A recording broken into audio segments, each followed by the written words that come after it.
Саламатсыздар ма, құрметті әріптестер? Ә, Егер сіздер компьютеріңіздегі кез келген мағлұматты, яғни өзіңіздің PowerPoint болсын, яғни презентация, Word документ, Excel документ немесе видеоны WhatsApp-қа жібергіңіз келсе, оны сіз компьютеріңізге WhatsApp-та алдын ала скачать етіп алуыңызға болады. Яғни Google-ға скачать WhatsApp на компьютер дегенді басасыз. Сол кезде сіздерге осындай ақпараттар шығады. Одан барып, мына бірінші тұрған ақпаратты бассаңыз,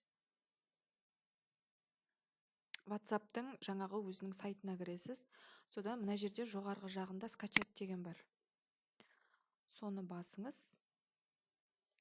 Кейін астында скачать Windows деген батырманы бассаңыз, ол мына төменгі жақта, мына қазір шығады. Осыны басасыз. Мына тікелей көк жолаққа толғаннан кейін оңай установка жасай аласыз.